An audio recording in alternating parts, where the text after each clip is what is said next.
दरम्यान या प्रकरणाबाबत आमदार रोहित पवार यांनी काही खुलासे केले आहेत। एमपीएससीच्या कारभारात प्रशासकीय अधिकारी कशा पद्धतीने हस्तक्षेप करतात यावर रोहित पवारांची काय माहिती आहे पाहूया।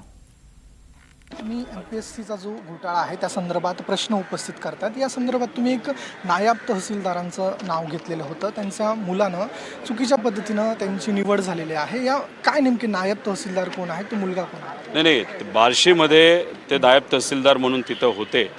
नाव मला अजून ते आठवत नाही, पण तुम्हाला कळेल की 13वा नंबर आणि 16वा नंबर जी मुलं आहेत, मी त्यांचं आडनाव मला त्या ठिकाणी माहीत नाही, पण 13वा आणि 16वा बहीण भाऊ आहेत।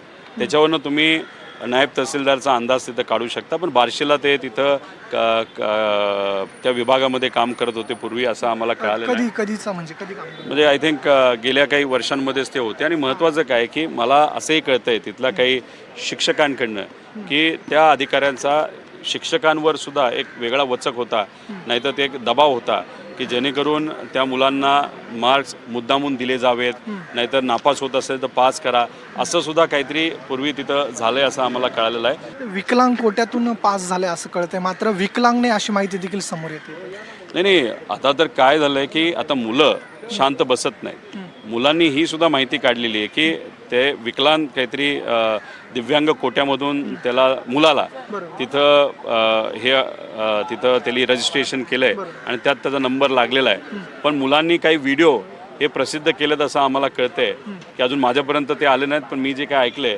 की तो तंदुरुस्त आहे, तो पळतो, तो डोंगर चढतो, असं वगैरे बरंच काय आहे।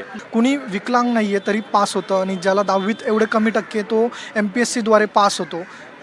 इतर सीट्स खातात हे लोक। आता दिव्यांगाचा हा मुद्दा महत्त्वाचा आहे। आता त्यावेळेस आम्हाला ते माहीत नव्हतं, पण आता तुम्ही सांगत आहात आणि मुलांकडनं सुद्धा हा मुद्दा येतोय, तर नक्कीच या बाबतीत सुद्धा आम्ही एमपीएससीला अधिकची माहिती म्हणून, कारण त्यांनी तशी माहिती मागितलीच आहे, अधिकची माहिती म्हणून आम्ही नक्कीच तिथं देऊ। ओके, धन्यवाद, तुम्ही आमच्याशी बातचीत केली। एकंदरीत आपल्यासोबत होते रोहित पवार आणि त्यांनी एकंदरीत बार्शीचे एक माजी नायब तहसीलदार आहेत, त्यांचे 2 मुलं आहेत, एक मुलगा आणि मुलगी। त्यांनी गैरपद्धतीनं एमपीएससीद्वारे पास झालेले आहेत, त्यांनी सीट्स मिळवलेल्या आहेत, त्याच्यावर ते पास कसे झाले अशा पद्धतीचा प्रश्नचिन्ह निर्माण होतोय आणि तो प्रश्नचिन्ह रोहित पवार यांनी उपस्थित केलेला आहे।